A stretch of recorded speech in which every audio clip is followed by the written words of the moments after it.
Parashat Vaera avec Rashi. Perek Vav, Pasuk Yud. Vaidaber Adonai el Moshe lemor. Bo daber el Paro melech Mitzrayim, vishalach et bnei Israël me'artso. Alors, dans cette Parashat Vaera, on apprend la mission qui a été octroyée à Moshe Rabbeinu et à Aaron HaKohen pour aller voir le Pharaon et réclamer la libération du peuple juif. Dans cette Parashat de Vaera, on va voir qu'il y a 7 plaies qui vont tomber sur les Égyptiens, et dans la Parashat Bo, 3 plaies. En tout, les 10 plaies, les Asara Matkot. D'ailleurs, Parashat Bo, Bo c'est Bet Aleph. Bet en valeur numérique c'est 2, Aleph c'est 1, il fait en tout 3. Donc il y a 7 Makot dans Parashat Vaera et 3 Makot dans Parashat Bo. Et à la fin de Parashat Bo, donc on a la sortie d'Égypte. Et dans la Parashat Béchalach qui suivra, ce sera la division de la mer Rouge pour laisser passer Israël à pied sec et noyer les Égyptiens qui étaient à leur trousse. Tous les prédateurs ont été anéantis, noyés dans l'eau. Bon, alors maintenant, on est au début de la mission. Lorsque Akadosh Baruch Hu s'adresse à Moshe Rabbeinu, et il va dire, vas-y, voir le Pharaon pour réclamer la libération du peuple juif. Mais après, tout de suite, la Torah passe à autre chose, à savoir la présentation de la généalogie de Moshe Rabbeinu et Aaron. En fait, Rashi va nous expliquer que puisque ce sont les principaux acteurs de l'histoire de la sortie d'Égypte, il fallait en quelque sorte une biographie. Il fallait tout d'abord qu'on sache. Vaidaber Hashem el Moshe lemor. Hashem dit à Moshe, Bo daber el Paro melech Mitzrayim. Viens et adresse-toi à Paro le roi d'Égypte. Vishalach et bnei Israël me'artso. Et qu'il libère Israël, qu'il les laisse partir de son pays. Vaidaber Moshe lifne Hashem lemor. Alors Moshe Rabbeinu répond en disant devant Hashem, Hen bnei Israël lo shameru elai ve'er yishma'eni Paro va'ani aral sefataim. Comment puis-je réussir ma mission? Je sais très bien que Paro ne m'écoutera pas, car si déjà les bénis Israël n'ont pas voulu m'écouter, alors à plus forte raison le Pharaon, alors que moi je suis beg, aral sefataim, traduction du mot aral sefataim, sefataim c'est-à-dire les lèvres, aral ça vient du mot orla. Orla, Rashi va nous expliquer que le mot orla, comme le prépuce, on retrouve la notion de orla également à propos des fruits. Les fruits des arbres, pendant 3 ans, on n'a pas le droit de manger les fruits pendant les 3 premières années de la production agricole de l'arbre. Pourquoi est-ce que ça s'appelle orla? Le mot orla désigne tout ce qui est inaccessible. Par exemple, le prépuce, il rend la hatara inaccessible. Il faut retirer la orla pour découvrir la couronne de la hatara. Les fruits de orla, pendant les 3 premières années de la production agricole d'un arbre, les fruits sont inaccessibles. C'est comme s'il y avait un blocage, comme s'il y avait un écran qui empêchait l'accès aux fruits. La même chose, aral sefataim, c'est la terminologie qu'emploie Moshe Rabbeinu pour dire « j'ai les lèvres bloquées, je ne peux pas m'exprimer verbalement normalement » parce qu'il s'était en effet brûlé quand il était jeune enfant, au moment où il a été testé pour voir s'il était conscient de ce qu'il avait fait en retirant la couronne du Pharaon et qu'il se l'était mise. Eh bien, étant donné qu'il était aral sefataim, il va dire à Kadosh Baruch Hu « mais comment Paro peut m'écouter alors que j'ai du mal à m'exprimer ?» Et qu'est-ce qu'il va faire? Il va faire un Kal Vachomer.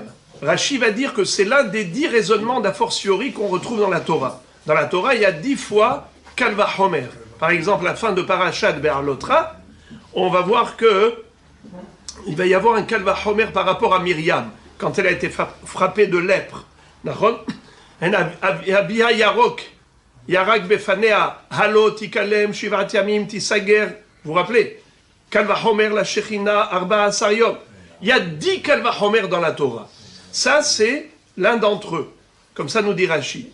Mais la grande question que pose le Siftei Chachamim sur ce Rashi, c'est qu'il dit que c'est quoi un raisonnement d'a fortiori? C'est si déjà Paro ne m'a pas écouté, pardon, si déjà les bénis Israël ne m'ont pas écouté, à plus forte raison Paro. Mais juste avant, on a vu la raison pour laquelle les bénis Israël n'étaient pas réceptifs. La Torah elle-même nous dit Velo sham'u el Moshe mikotse ruach ou me'avoda kasha. Ils n'ont pas écouté Moshe Rabbeinu parce qu'ils étaient soumis à des corvées, à des souffrances terribles de l'oppression égyptienne. Donc à ce moment-là, on avait expliqué l'autre jour, ce Rashi, c'est comme si tu disais à quelqu'un qui est dans les camps de concentration, à Auschwitz, en train de souffrir d'une galère dans un froid sibérien, et tu commences à lui parler de Eretz Zavatra Lavudvash, une terre où coule le lait, le miel. Il dit, mais moi, arrête-moi avec ces souffrances, ces oppressions. De quoi tu me parles? Je ne cherche pas de confort dans ma vie. Je veux juste arrêter de souffrir. Alors, Paro, lui, ne souffrait pas. Alors, comment Moshe Rabbeinu fait un calva Homer? Si, déjà, les Bnei Israël ne m'ont pas écouté, à plus forte raison, Paro. Mais quel rapport? Les Bnei Israël s'écrit clairement qu'ils n'ont pas écouté parce qu'ils étaient dans un état d'incapacité d'écouter des bonnes nouvelles. Pour eux, c'était quelque chose qui était inaudible. Mais Paro, lui, il est dans le confort, donc il n'y a pas de raison qu'il ne prête pas attention aux paroles de Moshe Rabbeinu. Alors le Sifsei Hachamim répond que la réponse se trouve dans le Passouk lui-même. C'est que Moshe Rabbeinu, quand il a fait ce Kalva Homer, regardez Passouk Yudbet, Vaïdaber Moshe lifnei Hashem lemor, Hen beni Israël o shameru elai ve'er yishma'eni Paro, va'ani aral sefatayim. Moshe Rabbeinu dit, certainement, pourquoi Paro ne m'a pas écouté? Pardon, pourquoi les bénis Israël ne m'ont pas écouté? C'est parce que je suis Aral Sefataïm. Je ne parle pas de manière fluide. Je ne parle pas avec fluidité. Alors, puisque je bégaye, alors ils n'ont même pas voulu m'écouter. Alors si, déjà les bénis Israël, à qui je me suis adressé en leur faveur pour leur annoncer la Géoula, n'ont pas pris en considération mes paroles. Alors, à plus forte raison, Paro, que ça va à l'encontre de sa volonté. C'est sûr qu'il ne va pas prendre en considération les paroles d'un bègue. Mais en réalité, la Torah nous dit que c'est faux. Pourquoi? Eux n'ont pas écouté, pas parce que Moshe Rabbeinu était Aral Sefataïm. Ils étaient en souffrance. C'est parce qu'ils étaient en souffrance. Donc ils avaient comme, nous dit le Passouk, Kotser Ruach, l'esprit rétréci.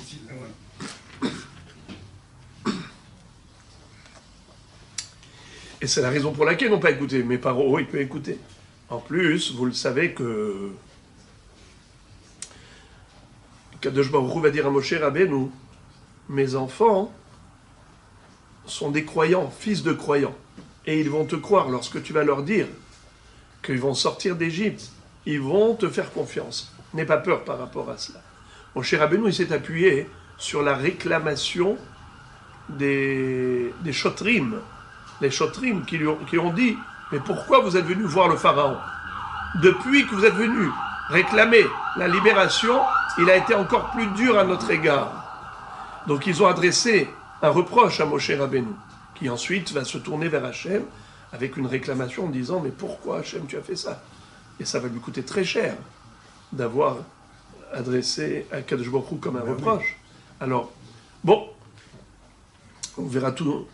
Vous vous rappelez tout ce qu'on a étudié dans le Rashi précédent, tout ce qu'on avait étudié, que Kadosh Baruch Hu va dire à Moshe Rabbeinu, c'est dommage, toi tu n'as pas été à la hauteur de Abraham, Yitzhak et Yaakov, à qui j'ai fait des promesses que je n'ai pas accomplies, à qui j'avais fait des promesses et après même je leur ai dit le contraire, comme par exemple à Akedat Yitzhak, je lui ai promis que Yitzhak sera le début de sa descendance et après je lui demande de le monter comme holocauste. Et Abraham Avinu s'exécute sans la moindre hésitation, sans remettre en cause Hachem en disant mais tu te contredis. Un jour tu me dis que Yitzhak sera le début de ma descendance, après tu me dis de le monter comme sacrifice. Alors Kadosh Baruch Hu va dire à Moshe, Haval al de avdin vela mishtakhin. Dommage pour ceux qui ne sont plus là. Abraham, Yitzhak et Yaakov, je les ai mis dans des situations inextricables et jamais ils n'ont osé remettre Hachem en cause. Et toi, tu es déjà à peine au début de ta mission. Déjà, tu demandes, Madoua, comment tu dis, comment il a dit à Kadosh Baruch Hu, Lama hare'ota la'amazeh, lamazeh shelachtani. ומאז בתי פרעה לדבר בשמך, הרע על העם הזה והצל לא הצלת את עמך. Bon, alors maintenant, Pasuk Yud Gimel. וידבר השם אל משה ואל אהרון ויצווהם אל בני ישראל ואל פרעה מלך מצרים להוציא את בני ישראל מארץ מצרים. הקדוש ברוך הוא s'adresse à Moshe et Aaron, et là ici on voit deux ordonnances. ויצווהם אל בני ישראל, premièrement, ואל פרעה מלך מצרים, deuxièmement. Alors Rashi dit ויצווהם, premièrement, וידבר השם אל משה ואל אהרון. Pourquoi Aaron? Juste avant on a parlé de Moshe. Réponse, les filles chez Amar Moshe, Va'ani Aral Sefatayim, Tziref lo Akadosh Baruch Hu et Aaron, Liot lo l'épée ou le mélitz. Étant donné que Moshe Rabbeinu s'est plaint en disant, comment le pharaon va-t-il m'écouter? Il ne sera pas réceptif puisque je bégaye, alors que Baruch Hu lui a associé et joint à Aaron. C'est pour ça que cette fois-ci il est écrit, Vaïdaber Hashem el Moshe, Ve'el Aaron. ויצווהם אל בני ישראל ציווהם עליהם להנהיגם בנחת ולסבול אותם ואל פרעה מלך מצרים ציווהם עליו לחלוק לו כבוד בדבריהם. זהו מדרשו. Rashi donne deux pirouchim. Le premier au nom du midrash, le second le pshat. Que dit le midrash? Qu'il y a ici deux ordonnances. La première, c'est que d'abord, il leur dit, les bénis Israël, c'est un peuple dur, coriace. Ce n'est pas facile du tout de gérer. Mes enfants, Banai Rahmanim, Tarhanim Hem, Sarvanim Hem. Mes enfants sont des durs à cuire. Est-ce que vous êtes prêts à subir et à supporter la difficulté de la gestion de mon peuple? Moshe Rabbeinu Aaron Cohen sont d'accord. Et à ce moment-là, Baruch Hu leur confie cette mission. Vous êtes prêts à souffrir pour mes enfants? À les supporter? Allez-y. Deuxièmement, Vel Paro Melech Mitzraim. Tzivam alav lachlok lo kavod bedivreim. Il dit, quand tu vas aller chez Paro, faut pas lui parler avec mépris. Parle-lui avec tout le kavod et l'allégeance que l'on doit prêter à un roi. Et pourquoi c'est comme ça? Le pshat pachout, c'est pour nous apprendre la politesse. Mais c'est aussi un peu ironique.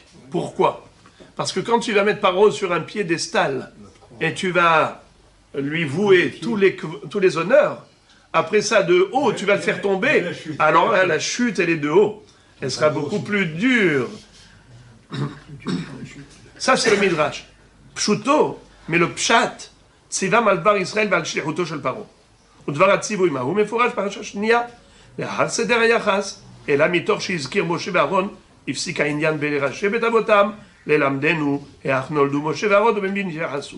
Rashi nous explique la structure de ces deux prakim. Ces deux premiers prakim de Parashat Va'era, on a l'impression qu'ils sont décousus. Tu commences à lire une conversation entre Moshe Rabbeinu et Akadosh Baruch Hu, entre Akadosh Baruch Hu et Moshe Rabbeinu, et après ça, on parle de la mission qu'il leur donne, après ça, on va parler d'une généalogie, et après ça, on revient à l'histoire de Moshe Rabbeinu Aaron avec Paro, c'est un peu décousu. Rashi te dit non, tout est très très bien structuré. Comment il nous explique? Il nous dit d'abord, Tzivam al dvar Israël val shlichuto shel Paro. D'abord, il leur dit, mes enfants Israël, le moment est arrivé que je les délivre. J'ai promis aux ancêtres, Vaïra el Avraham, el Yitzhak vel Yaakov. Maintenant, pour les délivrer, il faut aller voir le pharaon, shlichuto shel Paro. Donc je t'envoie à toi, Moshe Rabbeinu, chez Paro. Ensuite, Moshe Rabbeinu va se plaindre et va dire, mais je ne peux pas tout seul, parce que je n'arrive pas à parler convenablement. Alors que je me va lui joindre à Aaron. Ensuite, une fois qu'on nous a parlé de Moshe et Aaron comme les délégués de Dieu, alors il faut savoir c'est qui ces deux personnages, Moshe et Aaron. Qui sont-ils? Alors la Torah nous présente toute la biographie. C'est comme ça qu'elle va nous expliquer plutôt la généalogie. Donc elle va nous parler de la généalogie de Moshe et Aaron. Et ils appartenaient à quelle tribu? Shevet Lévi. Mais puisque Lévi, c'est le troisième dans l'ordre des tribus, qu'est-ce qu'il faut d'abord nous présenter comme généalogie?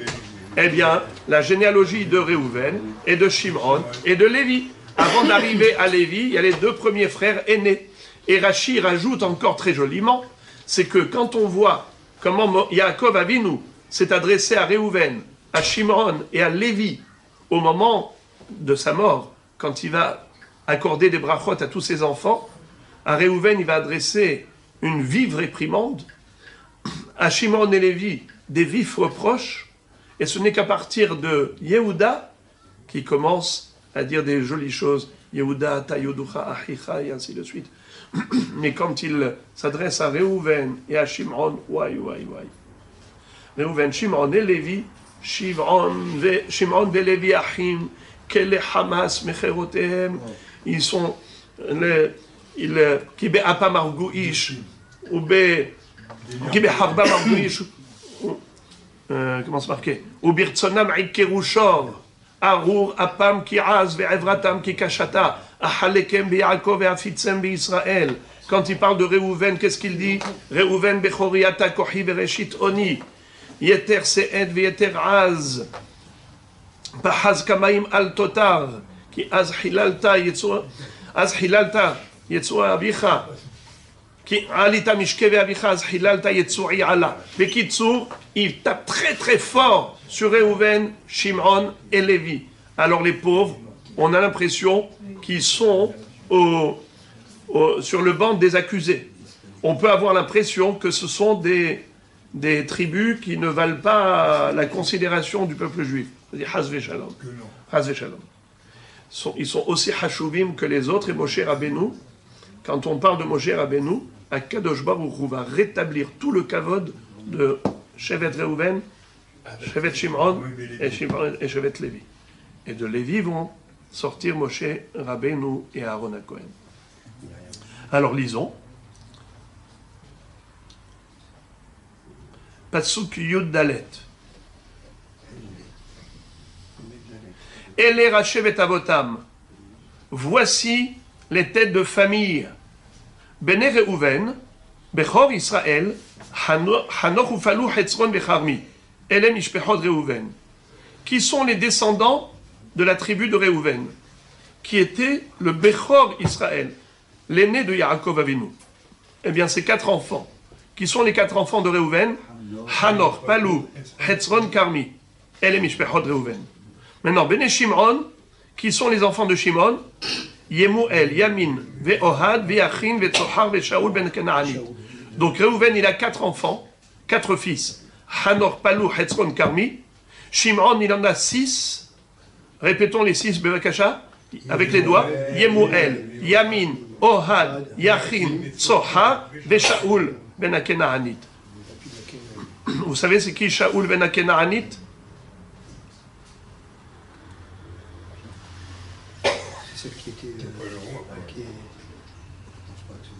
Shaoul Ben Akenaanit, figurez-vous, c'est le fils de Dina. Lorsque Dina a été violée par Shechem, Ben Hamor, Shimon et Lévi ont abattu les habitants de Shechem. Alors Shimon est venu voir Dina, qui était dans la maison de Shechem Ben Hamor, et il lui dit, allez viens, voilà maintenant, on t'a délivré. On a tué tous les habitants de la ville. Elle lui dit, non, je ne veux plus sortir d'ici. Et pourquoi? Il dit, personne ne voudra de moi. Qui voudra se marier avec une fille violée? Shimon lui a dit, moi je te prendrai. Et elle a donné naissance après à Shimon d'un fils qui va s'appeler Shaoul. Et pourquoi est-ce que cet enfant va s'appeler Shaoul ben Akenaanit, le fils de la Kenaanite? Zodina sheniv ala le Kenaani. C'est Shaoul, le fils de Dina, qui a été violé par Shechem ben Hamor, qui était un homme de Kenaani. Donc c'est pour ça qu'il s'appelle Shaoul ben Akenaani. En fait, on l'appelle ici Ben Shimron. Donc répétons. Yosef, alors. Oui. Hein? C'est le grand-père de Yosef. Exactement, bravo. C'est le grand-père de Yosef. Pas vraiment. C'est pas vraiment parce que. 1, 2, 3. Elle a une fille chez Dina, non? Il n'a pas une fille? Oui, mais la fille qu'elle a eue, c'est Asnat. C'est la fille qu'elle a eue avec Shechem ben Hamor. Donc, Shimon n'est pas le père de Asnat. C'est pourquoi la Torah l'appelle... Regarde, je vais juste expliquer ça. On ne peut pas dire que il est le grand-père de Yosef. Pourquoi? Parce que Shimon s'est marié avec Dina. Dina a eu Shaoul ben Akenaanit. Mais Asnat, Dina l'a eu d'un autre homme, pas de Shimon. Elle a eu de Shechem ben Hamor. Donc Asnat, c'est de Shechem ben Hamor. C'est pour cela d'ailleurs que Yaakov Avinu lui a mis une plaque pour écrire sur cette amulette tout ce qu'il a écrit pour qu'elle soit protégée, préservée, et que finalement il est arrivé en Égypte. L'ange Gabriel Amalach l'a amené en Égypte, et c'est comme ça qu'il est arrivé à la maison de la femme de Potiphar. Elle a été adoptée par Madame Potiphar, et ensuite elle a donné comme épouse, on l'a donné comme épouse plus tard à Yosef Hatzadik, qui s'est marié avec sa nièce. Asnat, la fille de Dina, elle était la demi-sœur de Shaoul ben Akenaanit. Ça veut dire qu'Asnat et Shaoul ben Akenaanit, ils ont la même mère, mais ils n'ont pas le même père. La même mère, c'est Dina. Oui. Dina, c'est elle qui a donné naissance à Asnat par Shechem ben Hamor. Oui. Et elle a donné naissance à Shaoul ben Akenaanit avec Shimon. Oui. Donc, en effet, ce sont deux demi-frères. Asnat et Shaoul sont deux demi-frères. Ils ont la même mère, Dina, mais ils n'ont pas le même père. Car Shaoul est fils de Shimon, Asnat est fille de Shechem ben Hamor. On avait vu que la Torah nous présentait la généalogie du Shevet Reuven, Shevet Shimon, et elle s'arrête au niveau du Shevet Lévi, et ce pour quelle raison? Étant donné que Moshe Rabbeinu et Aaron à Cohen appartenaient au Shevet Lévi, et c'était eux qui étaient missionnés par Akadosh Baruch Hu pour accomplir toute l'ordonnance divine, à savoir d'aller chez le Pharaon pour réclamer la libération du peuple juif, pour réaliser les Asaramakot, les 10 plaies, faire tomber sur les Égyptiens les 10 plaies. Alors il fallait qu'on sache c'est qui Moshe Rabbeinu, c'est qui Aaron à Cohen. Et si on parle déjà de l'ascendance de Moshe et de Aaron, alors il fallait remonter un peu en arrière, car Lévi n'est que le 3e des fils de Yaakov. On a parlé du premier, Reuven, Shimon, ensuite Lévi. Donc on a parlé de la descendance de chacun. Ça, c'est une explication. Rachi en donne une autre, à savoir qu'étant donné que Yaakov Avinu, à la fin de ses jours, quand il a octroyé une bracha à chacun de ses enfants, à l'égard de Reuven, Shimon et Lévi, il a été plutôt sévère. Il n'a pas été très, très doux à leur égard. Il leur a adressé de vives réprimandes. Il y a eu des circonstances atténuantes.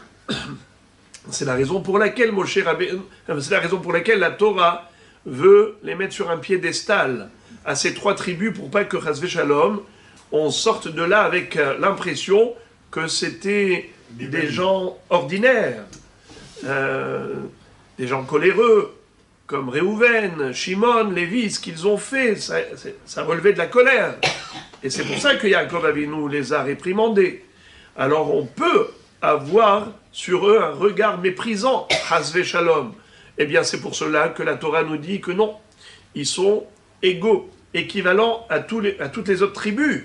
C'est pour cela que on va les mettre en relief, à l'honneur, en parlant de la descendance de Reuven, de Shimon et de Lévi, pour finalement aboutir sur Moshe Rabbeinu et Aaron à Cohen.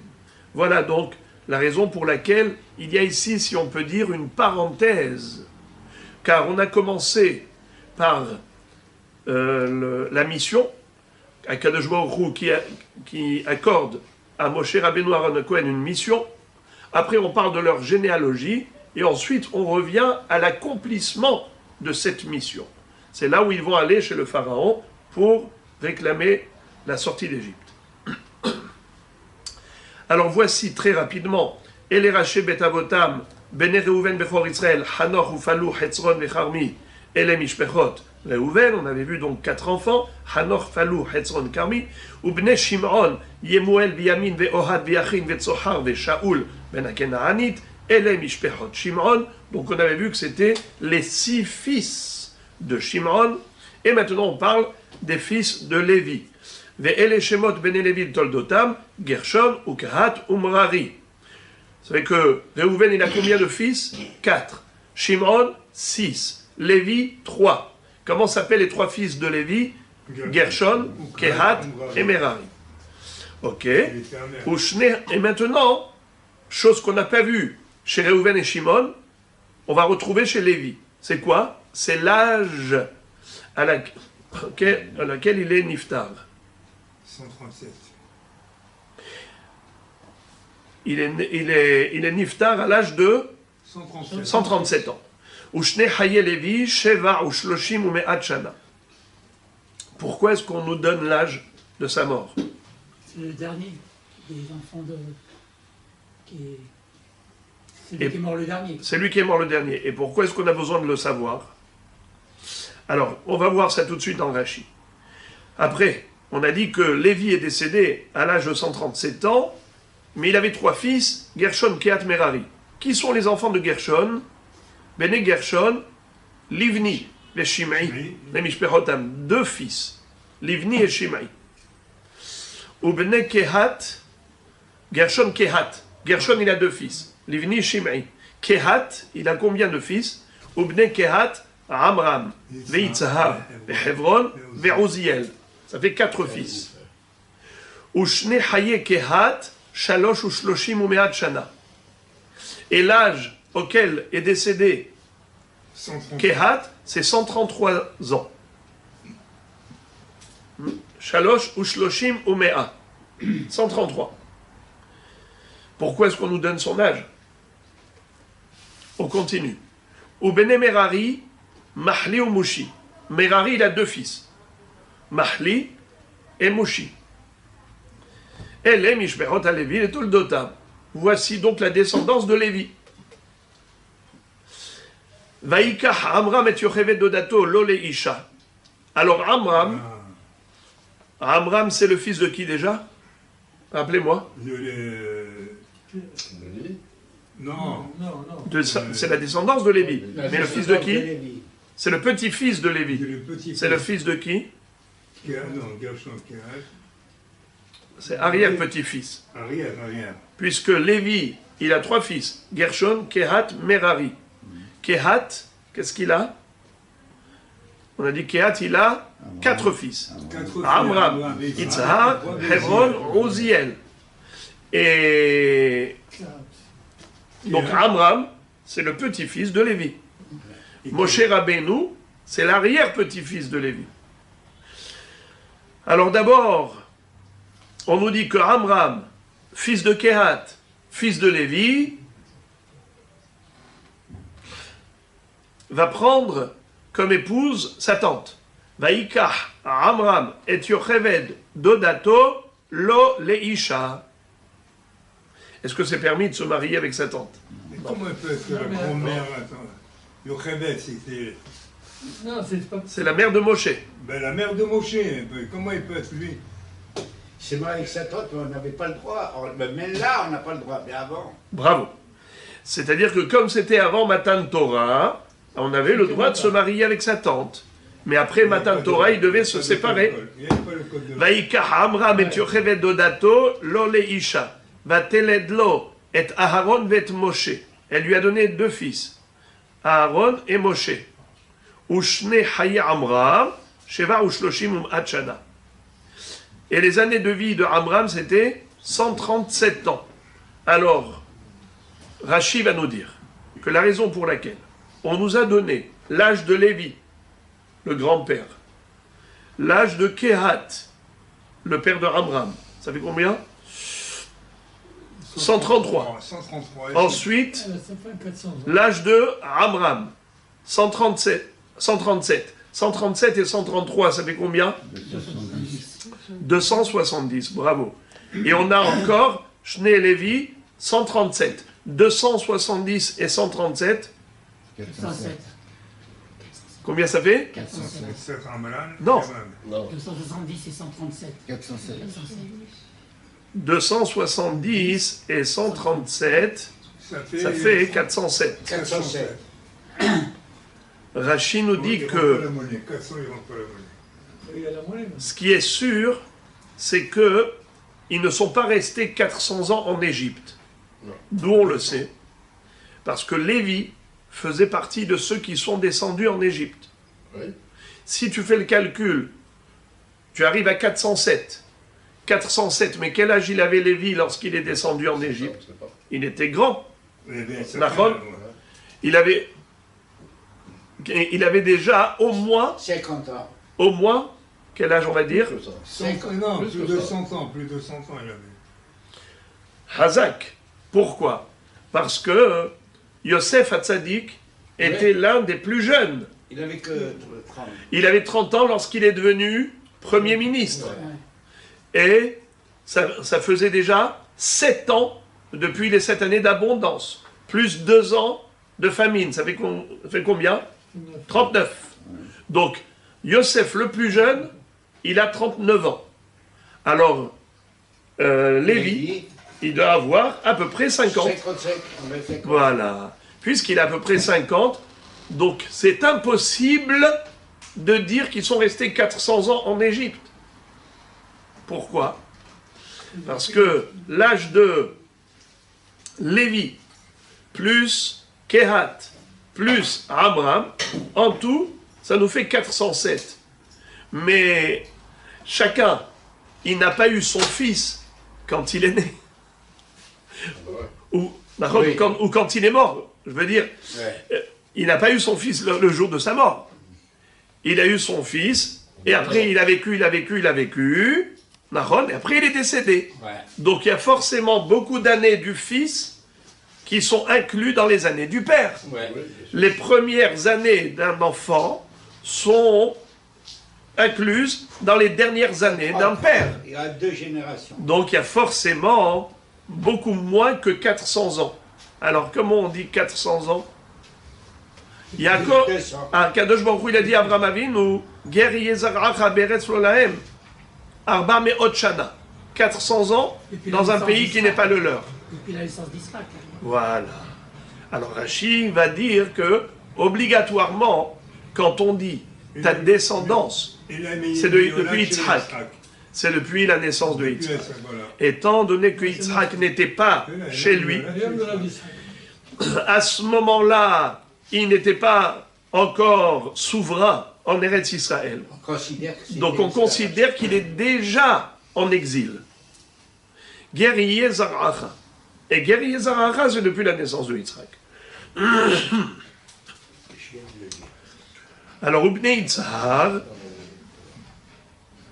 Korach Banefek Vezechri. Si déjà on a parlé des enfants de Lévi, on avait dit que c'était qui les 4 enfants de Lévi? Qui a des...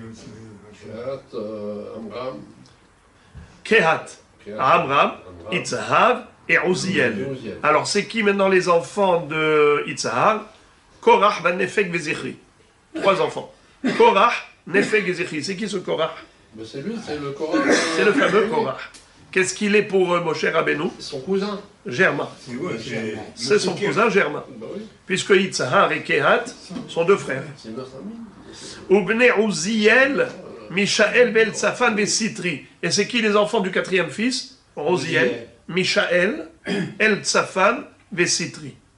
Korach était donc le cousin germain de Moshe Rabbeinu et de Elitzaphan ben Uziel. Pourquoi est-ce que Korach a été contre Moshe? Car il était jaloux de l'autre cousin, Oui. Elitzaphan. Bah oui. Il a dit à Moshe, enfin il s'est dit, Moshe, lui, il est devenu roi d'Israël. Il a donné à Elitzaphan la Nessihout, la présidence du Shevet Kehat, de la Mishpacha de Kehat. C'est qui aurait dû être le Nassi ibn Kehat? Korah. Korach. Korah. Korach. Il avait dit Polon.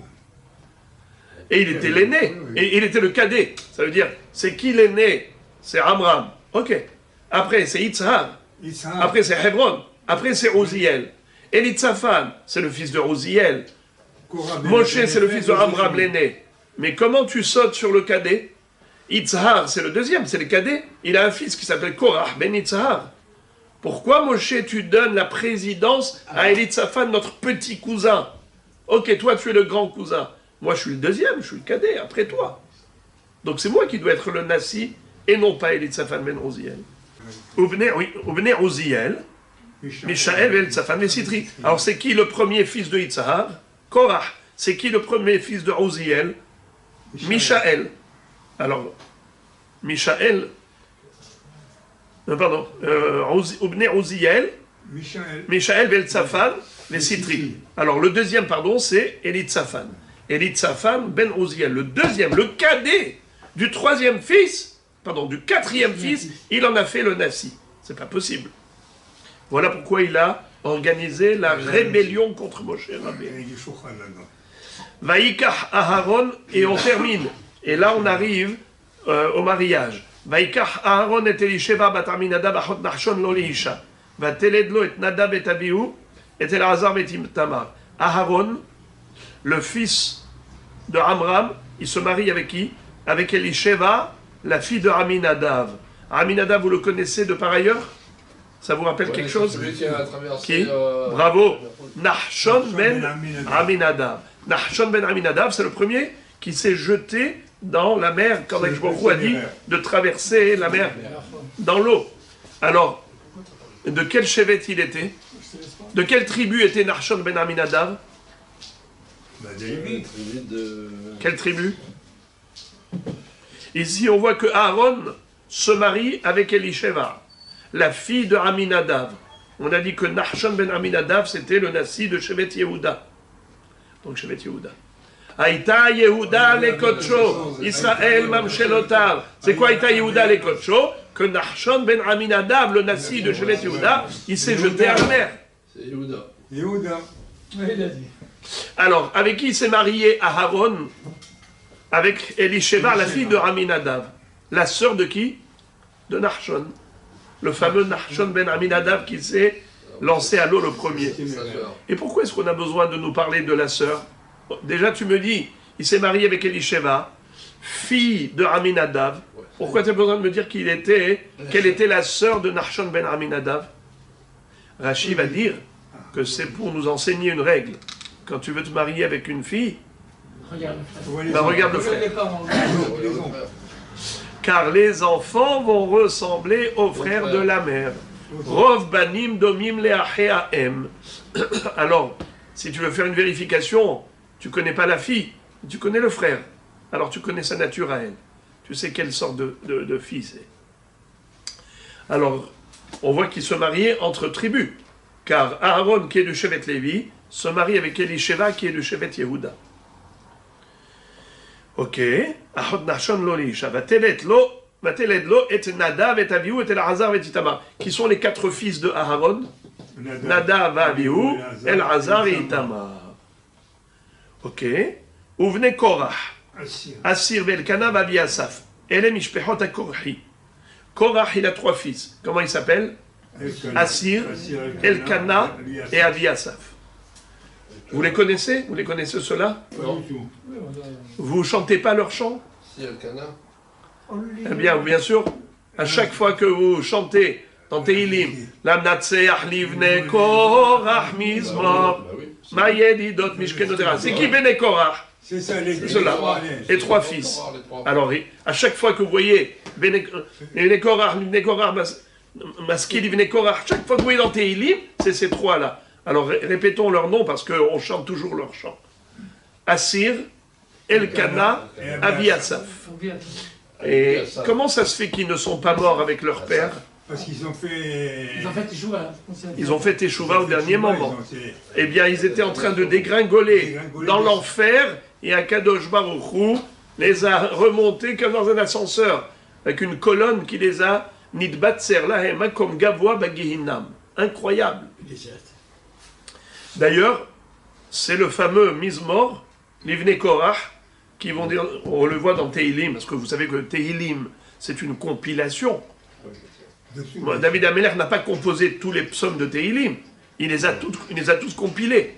bien sûr, il y a énormément de Mizmorim composés par David Amelech lui-même, mais il y en a beaucoup qu'il a repris depuis Adam Arishon. Oui, depuis Adam. Par exemple, Mizmor Shir Leyom HaShabbat, c'est Adam Arishon.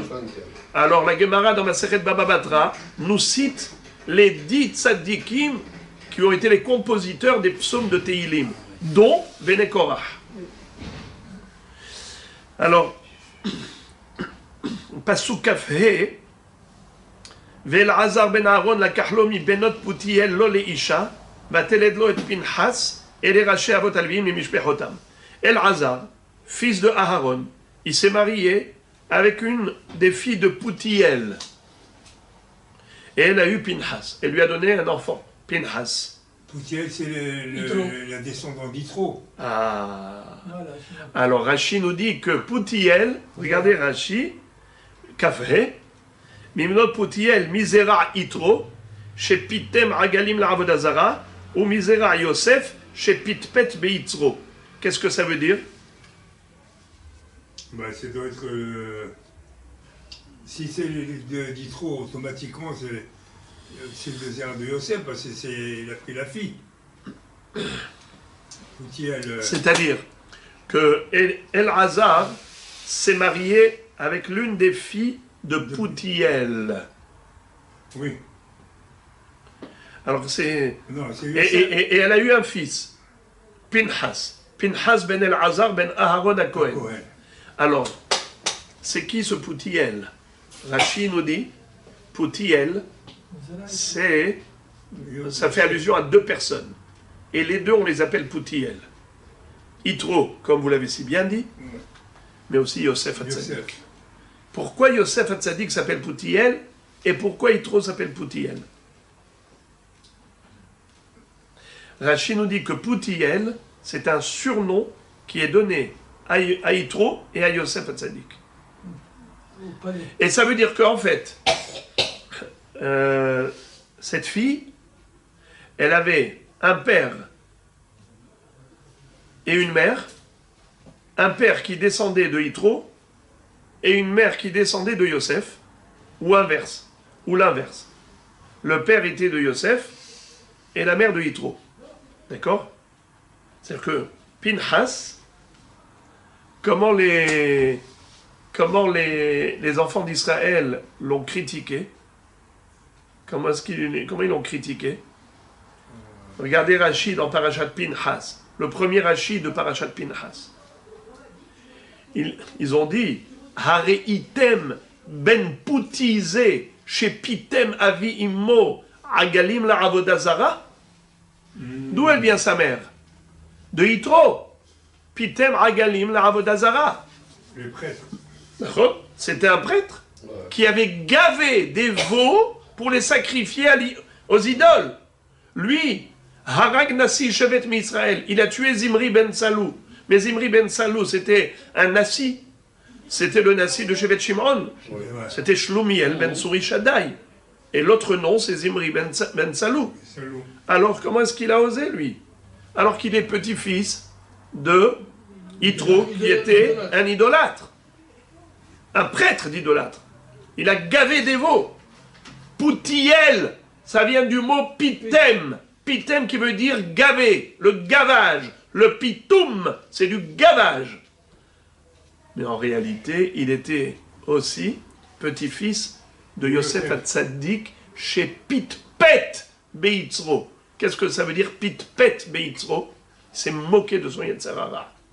Yosef Hatzadik, lui, pourquoi il s'appelle Poutiel? Pitpet Beitzro.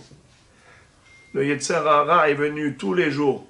La femme de Potiphar, elle venait tous les jours.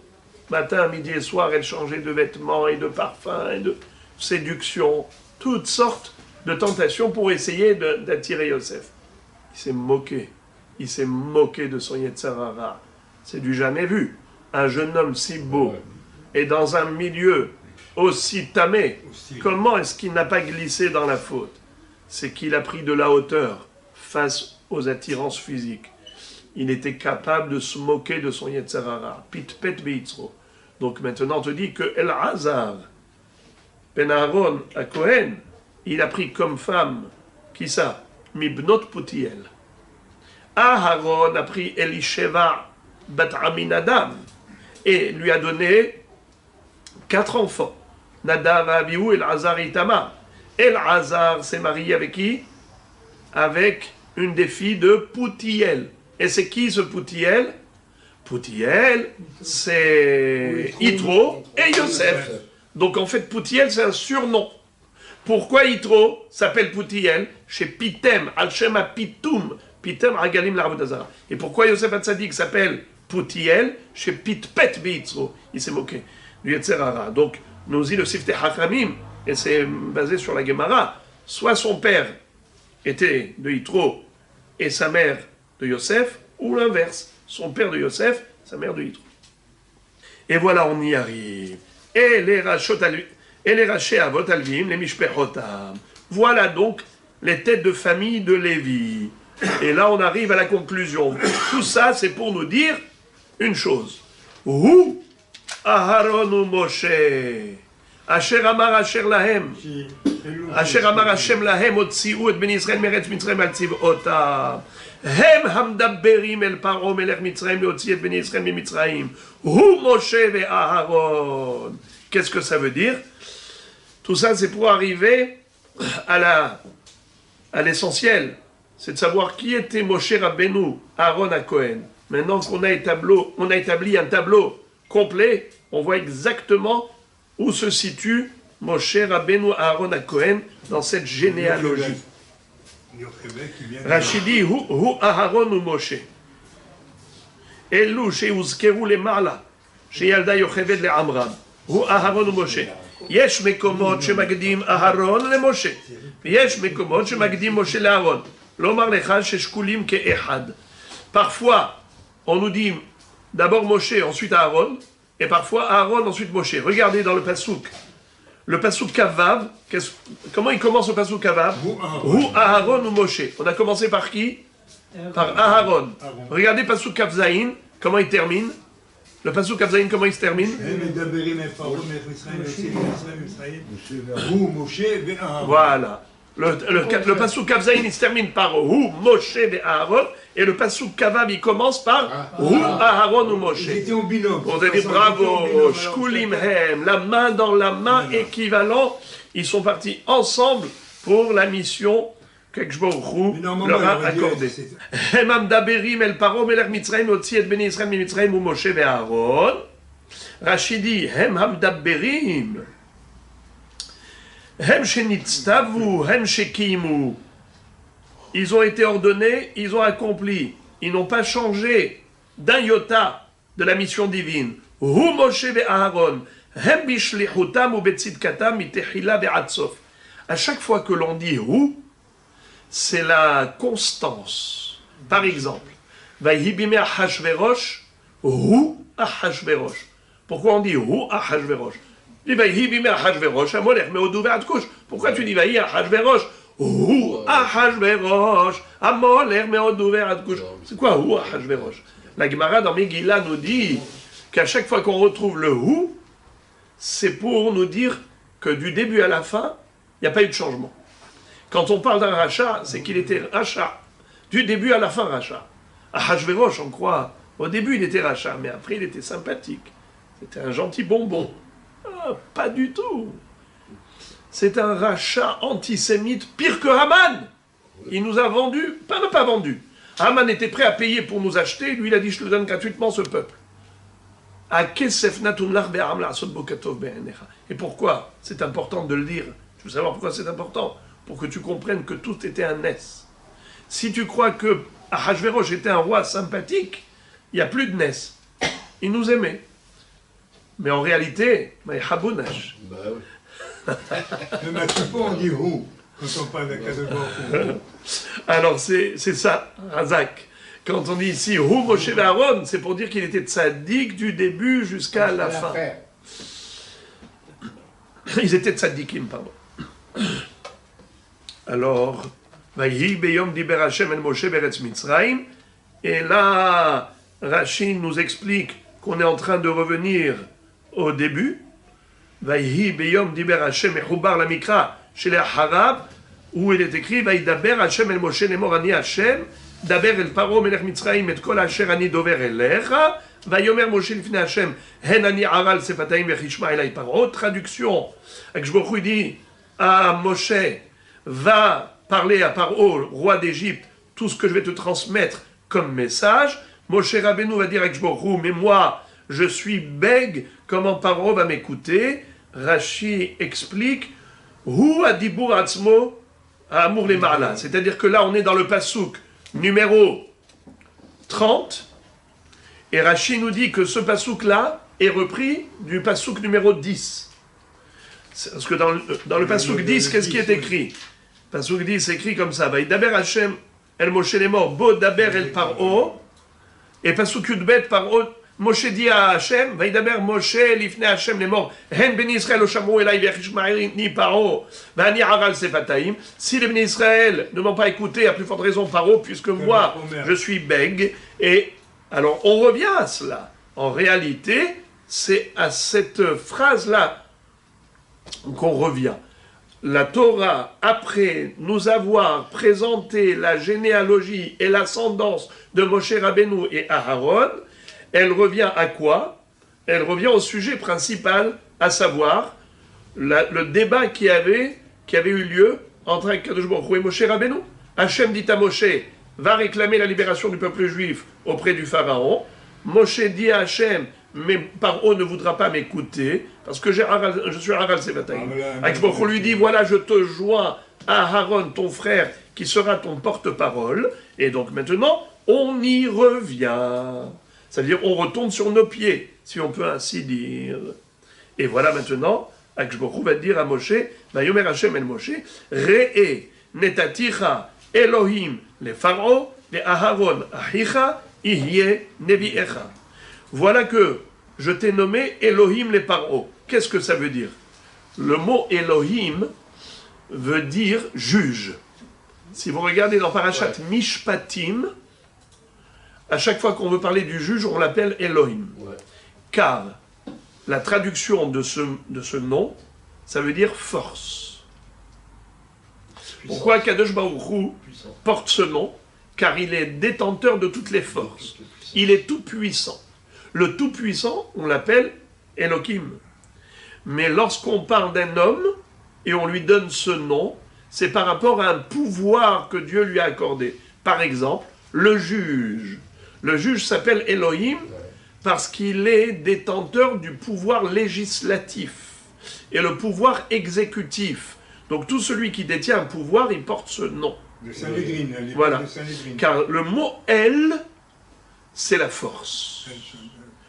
Donc Elohim, il détient les forces. Alors, ça veut dire, sache que je t'ai donné un pouvoir de juger le Pharaon. Tu seras le juge de Pharaon. Netatira Elohim et Paro, dit Rashi, Shofet, Verodé, les radoto bemakot visurim. Tu vas lui donner des raclées les unes après les autres. Tu vas lui donner des bonnes tannées. Et Asara makot. La bonne trecha. Aharon yenevi echa, ketargumo, yemetur gamenach. Il sera ton interprète. Toi, tu seras celui qui va transmettre mon message.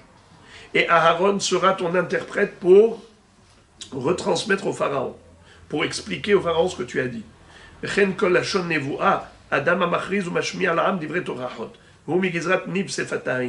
C'est-à-dire que le mot Navi, ça vient du mot Niv, Sefataim. Niv, c'est une production, comme Tenuva. Ve'al Tenuvat Hasadeh. Tenuva. Niv, c'est la production. Niv Sefataim, la production des lèvres, c'est la parole. Le Navi s'appelle Navi, car avec sa bouche, il retransmet la parole divine. Aharon yen nevi echa. Quel rapport ici? Que Aharon sera le Navi de Moshe. Il est le porte-parole de Moshe, comme un prophète qui est porte-parole d'Hachem. C'est le produit des lèvres. Rashi est extraordinaire. Rashi, toujours, la première fois où on retrouve un terme dans la Torah, il nous donne la racine du mot et le sens profond. À chaque fois que vous avez envie de comprendre vraiment la définition d'un mot, allez-y voir Rashi, la première fois où ce mot figure dans la Torah. Comment Rashi l'a expliqué?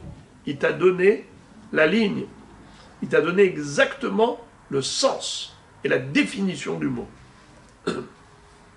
Et il lui dit donc, Ata tedaber et kol asher atzaveka ve'aron achicha yedaber el paro ve'shilach el bnei Israël me'artzo. Rashi dit, Ata tedaber פעם אחת. כל שליחות ושליחות כפי ששמעתו מפי. ואהרון אחיך ימליצנו ויטעימנו באוזני פרעה. Toi, tu vas répéter devant le pharaon les mêmes mots que moi je t'ai dit. Ce que je te dis de dire, tu le répètes. Mot à mot. Et lui, Aaron, va traduire et il va expliquer et il va interpréter le message. Veshilach et Bnei Israël me'artzo, afin que, finalement, il renverra Israël de son pays. Mais Tougmaner, c'est Comment? l'interprétation, s'imprêter. Quand il est dit Ketargumot, Ouais. il dit Ketargumanar. Ou ça dans Dans quel... le Rashi, Aleph, Oui, quand Oui. il dit Yeni Be'acha Kedargum. oui. Il Mais, dit, mais ton Geman, ouais, il sera ton c'est un interprète. interprète. Navi ici en tant qu'interprète, ton Geman. Voilà, c'est un interprète. Alors il lui dit, dans Pasuk Gimel, Vani akshe et lev paro. Je vais endurcir le cœur du pharaon. Veirbeti et ototai vet moftai beretz Mitzraim. Ainsi je multiplierai mes prodiges en Eretz Mitzraim. Velo ishma alechem paro. Paro ne va pas vous écouter, ne va pas vous obéir. Venatati et yadi bemitzraim. Et je vais étendre ma main sur les Égyptiens pour les frapper. Veotseti et sivotai et ammi bnei Israël meretz Mitzraim bishvatim gedolim. Je ferai sortir mes armées, mon peuple, bnei Israël de Mitzraim, avec des plaies terribles. Bishvatim gedolim. Veyaderu Mitzraim ki ani Hashem. Les Égyptiens sauront que moi, Dieu, j'existe. Bintoti et yadi al Mitzraim, lorsque je vais étendre ma main puissante sur l'Égypte. Veotseti et bnei Israël mitocham, et que je ferai sortir Israël de parmi eux. Vayas Moshe ve'Aaron kasher tziva Hashem otam ken asu. Moshe Rabbeinu Aaron et Cohen se sont exécutés. Ils ont fait ce que Dieu leur a demandé sans avoir peur d'aller voir le pharaon. Ou Moshe ben shmonim shana ve'Aaron ben shalosh ushmonim shana bedabera bel paro. Moshe avait 80 ans, alors que Aaron avait 83 ans lorsqu'ils se sont adressés au Il a pharaon. 60 ans quand c'est passé. Hein? 60 ans de sa vie de Moshe ont disparu. Ils ont disparu du... Ça veut dire que oui, la Torah ne nous fait pas, elle ne nous fait pas part de tout ce qui s'est passé pendant toute cette période-là. où il était, vous savez, Qu'est-ce qu'il a fait, le pauvre? Ben, il était roi Il s'est sauvé. d'Éthiopie. Il a été roi à un point En Éthiopie. Voilà. Et d'ailleurs, Rashi nous dit comme ça, Vani akshe, mais ahar shir shia vitris kenegdi, dans le Rashi Gimel, je vais endurcir le cœur du pharaon. Pourquoi? Puisque il a osé aller contre moi. Vegalou il est fanaï she'en ahad ruach beumot ovdei avodah zara latet lev shalem lashuv. Et puisque je le sais que les Réchaïm, les idolâtres, ne veulent pas faire teshuva de bon gré, alors dans ce cas-là, je ne veux pas qu'ils fassent une teshuva de comédie, hypocrite. Je veux qu'il soit entier. Ce que son cœur pense, qu'il ait l'audace de le dire. Qu'est-ce que son cœur veut? Il ne veut pas suivre Dieu. Eh bien, je lui donnerai la force de le dire. Tov lishit kaché libo. Puisqu'il ne veut pas faire teshuva de tout son cœur, alors que son cœur durcisse. Les maranarbot bo ototai, afin de multiplier mes prodiges. Vetakiru et gevurotai. Et c'est comme ça que vous allez connaître ma puissance. Vechen midato shel hakadosh baruch hu. Ainsi est le comportement d'Hachem. Mevi pour anut ala umot ovdei avodah zara. Il fait tomber des catastrophes sur les nations idolâtres Kedesh Ishmeru Israël ve'iraou, afin que le peuple juif, en voyant cela, prenne peur d'Hachem. Sheneemar, Ichrati goyim nashamu pinotam, Amar tir'ioti tikhi musar. Tir'ioti tikhi musar. C'est-à-dire que Kadosh Baruch Hu ne veut pas, Hasve Shalom, frapper ses enfants. Qu'est-ce qu'il fait? Eh bien, il met le martinet. Comment on fait quand on veut menacer un enfant? On prend le martinet et on l'accroche en haut. Et on lui dit, hein, tu vois, hein, si tu bouges, tu le vois, hein, ne bouge pas. C'est-à-dire, n'ose pas me désobéir, sinon la voilà. Elle est là, la ceinture, elle est juste derrière moi. Qu'est-ce qu'il fait avec Kadosh Baruch Hu? Il dit, Ram Israël, sachez que la sanction, elle existe. Regardez ce qui se passe en Ukraine. Regardez ce qui s'est passé là-bas en Chine avec le corona. Et pourquoi que Baruch Hu, il fait ça? D'abord, il envoie ça dans des pays lointains. C'est pour nous dire, voyez-vous comment la stabilité n'est qu'une illusion. Voyez-vous comment les choses peuvent changer du jour au lendemain. Et nous, on croit que tout est stable et tout est constant. Eh bien, c'est faux. Ça veut dire qu'avec Baruch Hu, c'est lui qui nous permet de vivre dans la sérénité, la stabilité, la tranquillité.